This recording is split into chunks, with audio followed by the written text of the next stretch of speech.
Waktu berlalu begitu cepat, Ramadan sebentar lagi pergi meninggalkan kita. Namun jika dilihat di sekeliling kita, masyarakat justru disibukkan dengan hiruk-pikuk menyambut Idul Fitri. Pasar dan pusat perbelanjaan mulai padat dengan manusia jelang hari raya, seolah mereka telah benar-benar siap menyambut hari kemenangan.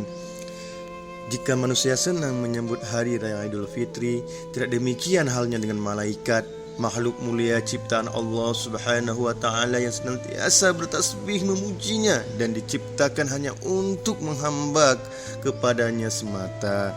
Malaikat yang waktunya dihabiskan untuk beribadah kepada Allah begitu sedih menyaksikan kepergian bulan suci Ramadan. Apa sebab? Malaikat bersedih atas kepergian Ramadan lantaran begitu sayangnya kepada umat Nabi Muhammad SAW, sebagaimana dalam hadisnya dari Jabir radhiyallahu anha dari Rasulullah SAW bersabda, ketika datang akhir malam bulan Ramadan, langit-langit dan bumi, para malaikat menangis karena merupakan musibah bagi umat Muhammad SAW. Rasul pun ditanya, musibah apa itu ya Rasulullah?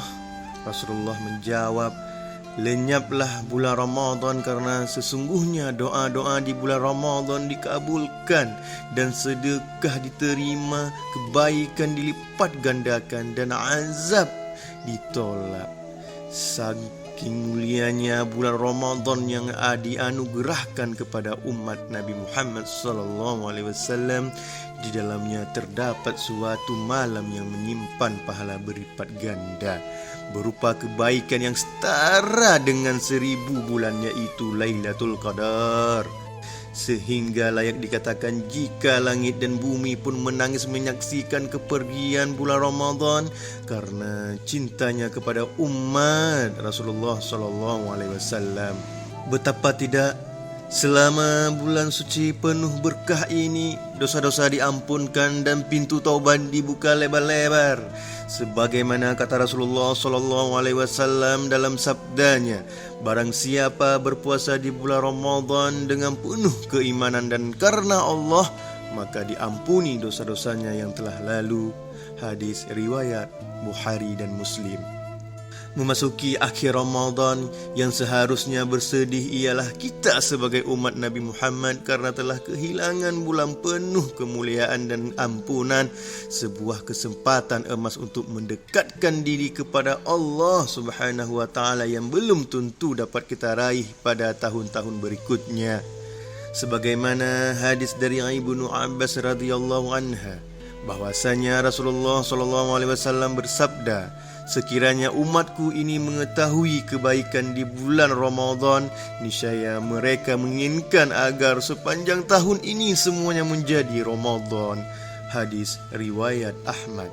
Perasaan gembira di akhir Ramadan jelang menunjukkan bahawa kita masih belum memahami arti kebaikan dan kemuliaan bulan suci Ramadan.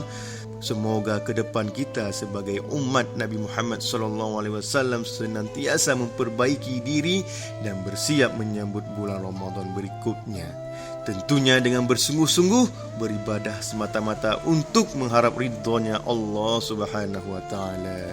Moga-moga kita berdoa kepada Allah Subhanahu wa Ta'ala, semoga kita dijumpakan lagi di Ramadan tahun depan dan kita semua lebih baik lagi, lebih banyak beribadat lagi pada Allah, dan senantiasa kita berdoa kepada Allah Subhanahu wa Ta'ala kelak kita semua dikumpulkan oleh Allah Subhanahu wa Ta'ala dalam surganya bersama baginda Rasulullah SAW.